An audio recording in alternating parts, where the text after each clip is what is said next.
I'm excited to share these live episodes with you from the 2024 NADA show in Las Vegas. I'm on the Lot Link stage interviewing our industry leaders out there who have been so gracious to share the stage with me. We're doing live recordings. They're sharing strategies to help our industry and our businesses level up. I hope you enjoy each and every one of these episodes. Listen and learn. Hey, it's Jen Suzuki, and I'm in the industry. I meet some of the greatest leaders out there, dealer execs, dealers, GMs, and I'm bringing them in the studio to talk to me about what's making their business pop, what's accelerating their growth. I'm sharing my own personal strategies for your sales teams, so I'm ready to get after it. Are you?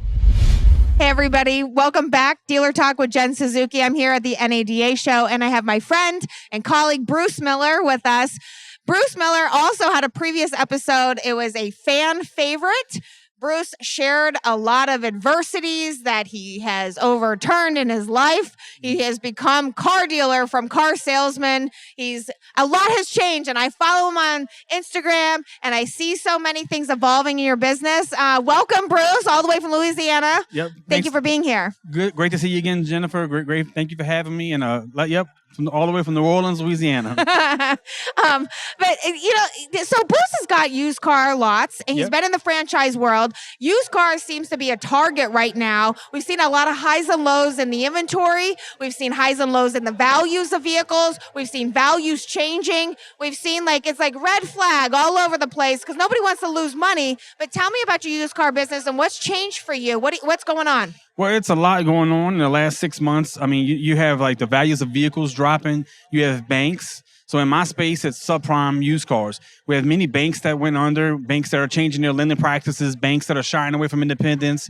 You have the vehicle values dropping. You have just a lot of stuff in my space. You have independents across the United States of America folding up. Vroom just folded up. Right. Northern Hills just folded up. It was 11 stores.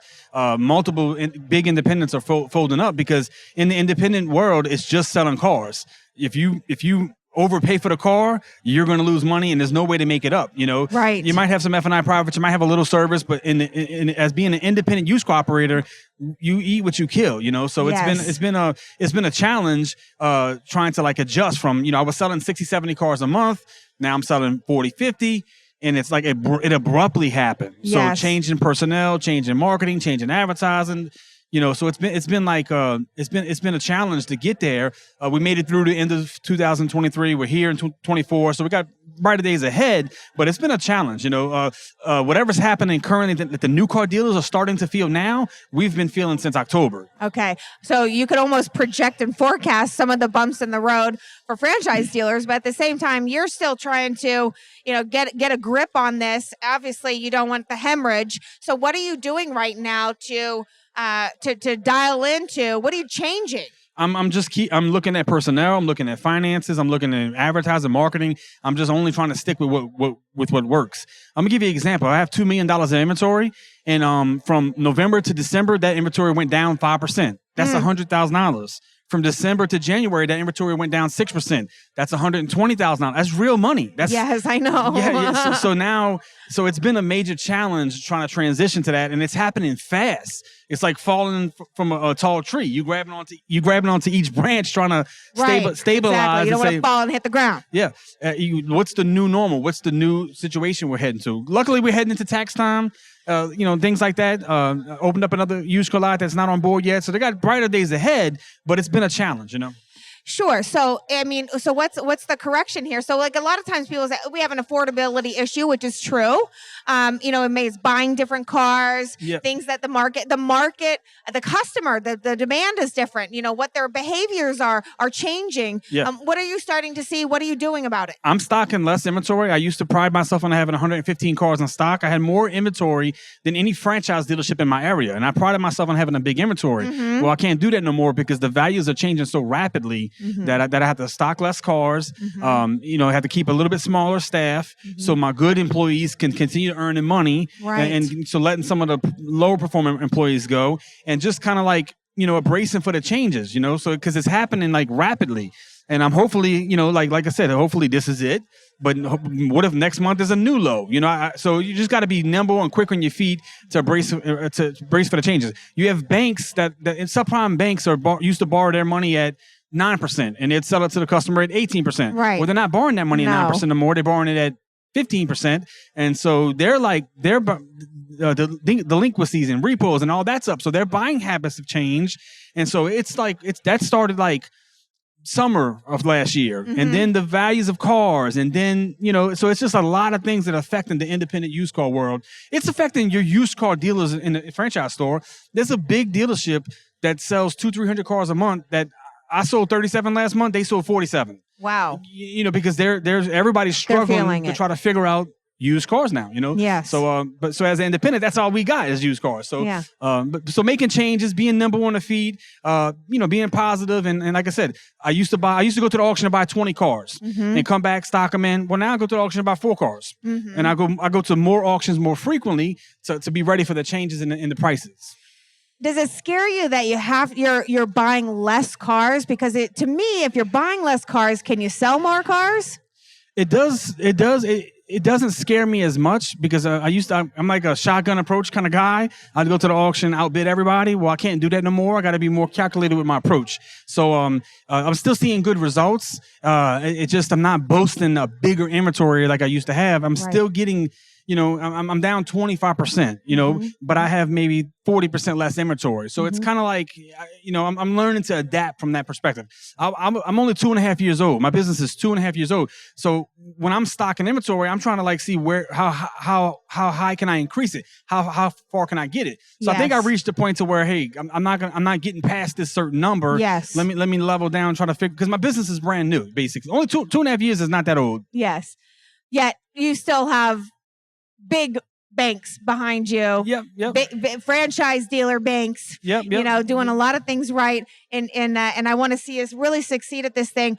What have you found that you sort of started pinpointing with the salespeople, because you don't want them to get spun out, and they see you buying less cars. They see you really trying to get a grip on the changes. And look, we have to be on red alert, high alert. I mean, like everybody has highs and lows in business, but the salespeople that you're depending on to move these cars, right? I mean, surely they start to look at you and say, all right, okay.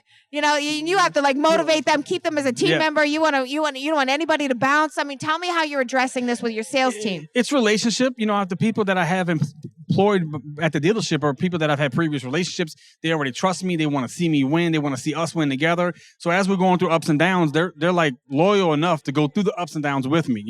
So kind of having a loyal staff that have known me from the beginning. Known me from was there when we were selling a lot of cars. They trust that we'll be back to those numbers. And so having a loyal staff that is on the same page, like a team that's on, like our team is on the same page. We're going through this together, and there's everybody's like, whatever new obstacle comes up, oh, we lost this bank or this bank changed this. They're like rolling with the punches with me. So it's good to have a loyal staff, and that's what I pride myself on having.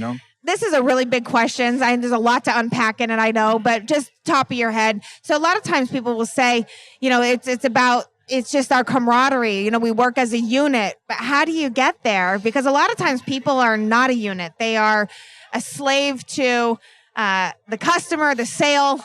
It's dog eat dog. And working together, especially in tough times when people start to feel the paycheck impact.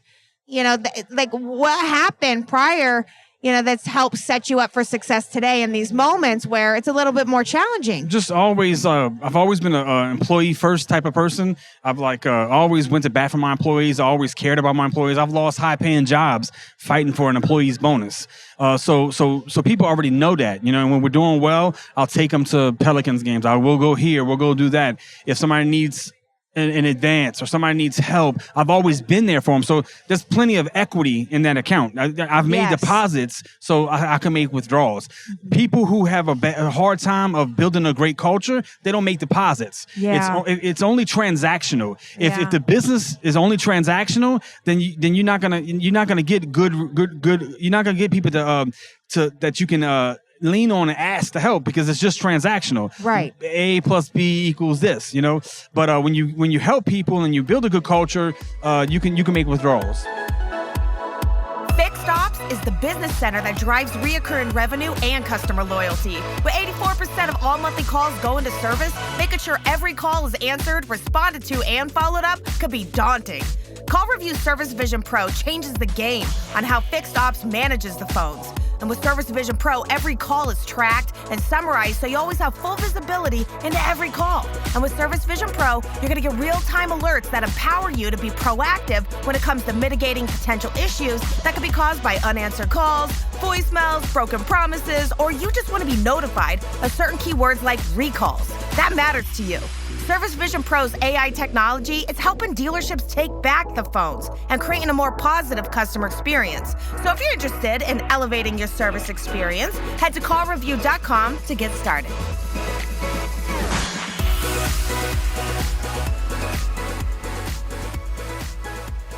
I love this. I mean, nurturing a culture where you actually care about people, know things about people, support people, especially in times of need. Yeah. Yeah, sure. Yeah. People are going to be like, I got his back. Yep. And that's kind of like what we went through. So we're here now, 2024. Interest rates just dropped a little bit. Tax time is around the corner. We made it through like a tough fourth quarter, and got bright things expected in the future. Got a good team, and like I said, we're still selling cars. We just made some adjustments and kind of weathered the storm a little bit, and we're excited about 2024. Yes, I'm excited too. And the best part about the business is that it's always high and low. Yeah. It's never going to be the exact same, which always challenges our thinking and the way that we look at our business. And it doesn't have to be doom and gloom when it's down. We know it's going to get back up, but we have to be sharp thinkers and doers. It can't just be like, oh, let's let it ride or let's get crapped out and call it a day. It's like, all right, hang on, let's try something new. Yeah. Hang on. One of my key employees is my son, my 23-year-old son, college graduate. He's learning the business with me. We're rocking. And so he's been like a little nervous about some changes. And I said, man, look, I've been through cash for clunkers. I've been through the GM's bankrupt. I worked for a GM store in 2008. I've been through $6 diesel. I've been through Katrina in New Orleans. I've been through this before. This is not as bad as all of that. So yes, this business that's a gets good way to cyclical. look at it. Yep. Well, I feel like you've helped me target a few things to just be mindful of. It's great inspiration to hear you stay so positive, and frankly, I think these are the moments where we can find our innovation. Yeah.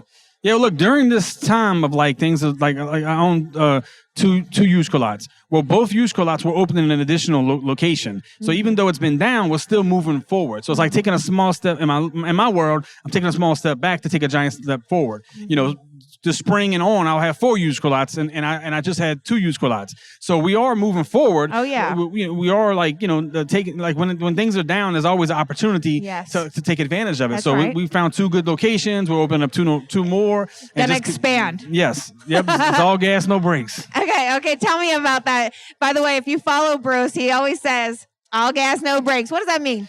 All gas, no brakes is a mentality, like a way of life. How to approach opportunities, how to approach difficulties, and just like an all gas, no brake manner.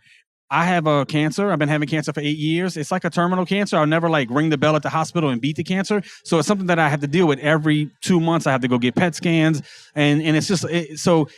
I approach life like an all gas, no brakes manner. I don't let those tough Hold things slow me down. Yeah. So when there's ups and downs or in business or in life, it's like, let's go.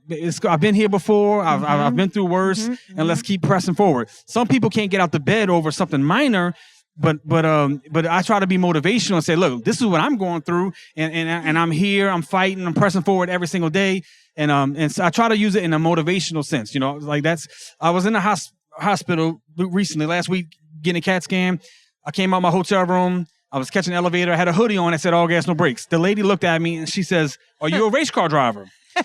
I said, no. I said, I'm thinking to myself, how does she know about those 2 speeding tickets? And so I said, no, I'm not a race car driver. She says, oh, well, you like to go fast? I said, yeah, but this is not what that means. Yeah. And she said, what does it mean? I says, this is a way I approach life through ups and downs and how to get through the difficult times in her life in an all gas, no brakes manner. And she started crying. Her sister was in a hospital, was intubated. She said, I don't know if she's going to wake up. And then in that moment, she says, you know what? When she wakes up, I'm going to tell her about you. I'm going to tell her about the hoodie. And so she changed her perception. Her mentality. She changed the words. More optimistic. Yeah, she was more optimistic, and she thanked me for being positive. And all I did was just walk to the elevator, So that's what I try to be every day, in addition to selling cars. But that's kind of like my goal in life, to like the difficulties that I've been through and that I face. I try to like face them with no fear. That's good right there. Yeah, you got to take things head on. Yep. Everyone's got bumps in the road. Everybody. But at the same time, I feel like a lot of times those bumps in the road help to define who you want to be. Yes. What you can be. Yeah. Challenges you to be able to say, what is my true potential? Yeah, I'm nothing more than just an independent used car dealer, and there's many like me across the United States of America. But I want to own 10 dealerships. I want new car franchises, and the things that I want to achieve are like big. And I'm starting with no capital. I'm starting by myself. So I think the challenges and the difficulties that I'm facing is like, how bad do you really want it? Right. Do you really want what you're saying? Yes. And God's saying, let's get through this. If you want that, get through this. And that's what I feel like that's my challenge, because I'm not asking for like a normal life. I'm asking for like an exceptional life. So if anything worth having, you're going to go through some difficult times to get it. That's a fact. If there's one thing I think that you've seen and we've seen about you and getting to know you over time is that's it. I mean, if you don't keep pressing, you can never let off the gas. Never. You just keep navigating, find a different solution, try harder, try something else, but don't sit down. Correct. Don't stop. Don't quit. Stop. If you have a goal and a dream, then that has to be the thing that gets you out of bed every morning, no matter the current circumstances. No matter if you have a goal and dream, you really believe in it, you can't look at like a snapshot of your life and make decisions based upon that snapshot. You have to make decisions based upon the overall dream. Right. Yeah, the big picture. I have to say, it's always so inspirational to talk to you. A lot's changed. You look different. Yeah. I mean, new medication. So 4 months ago, I was white hair and I know. red and white everything. Yeah, white everything. So they changed the medication, so I'm back to my normal self, and I feel great. I've been playing basketball two times a week. So although I have two tumors and the cancer, there is no cure for it. But I'm currently like doing really well, and I feel great, and I don't even look when I go to the doctor. It's like in and out, because I really don't care what they say, because I'm not believing them. You know what? Yeah. I'm gonna do this. Yeah. So yes, I pay a little attention, but what medication you want me to take? But I'm not looking into like the numbers on my disease or the probabilities and things like that, because I don't buy into that. No, right? Not for me. That's not my probability. You got tunnel vision. Yes, ma'am. That's what they call it. Yes, ma'am. I got the tunnel vision. Nothing's gonna break me down. Nothing's gonna impact what I'm trying to do. And by the way, you mentioned it, but I want to say it again for anybody that's listening. This is a fighter. We look for hustlers. We can't wait to find another fighter that's going to fight the fight better than we are fighting the fight. Yeah. I'm looking for somebody that knows how to solve problems every single day. And you got a lot of lazy people out there, we're right. And so for anyone that is listening, this is a dealer who has literally made it from salesperson. This guy fights for his life every day, fights for his business. He fights for all the people that are on his team. He wants to be a franchise dealer. These are goals. He's expanding his used car operation. Tell us what you want. We got to put it out there, Bruce. I want to own and operate 10 used car lots, and and through that, I want to open up a new car franchise. They're available all the time. A rural one, something inexpensive. So I started from scratch, and now I have floor plans. Now I have a company. So when that next opportunity becomes available, I'll be right there. So at 41 years old, I got tired of working for other people. I said, man, I'm gonna go get my dreams. Because I've made other people a lot of money. My previous job before opening an independent lot was managing partner of 2 stores. I sold 400 cars a month as a GSM in New Orleans, Louisiana, not Texas, but New Orleans. I did everything there is in the franchise world, but now I'm trying to do it for myself. I'm trying to start from scratch and try to live my dreams. Well, you have a lot of supporters. A lot of supporters. I'm one of them. I'm one of your biggest fans. I appreciate that. Thank you. Yes, and I want to see those dreams come true. Yeah, thank you. And so, anyways, we're always looking for somebody like you. Woo! Thank you. In my circle. Thank you. Yeah. All right. Thank you, Bruce. I appreciate you too. If you like these episodes and my sales game techniques, you should snatch up our latest dealer education program I'm hosting. It's called Jen's Remote Classes, and it's a 1-hour, once-a-week class with me alongside other dealerships all pursuing the same end game to achieve top 10% status in your dealership. For more info, hit me up. All my contact info's in the show notes. I want to hear from you. And follow Dealer Talk with Jen Suzuki right now to get notified when episodes like this one drop. This is Jen on the podcast Dealer Talk with Jen Suzuki. See ya!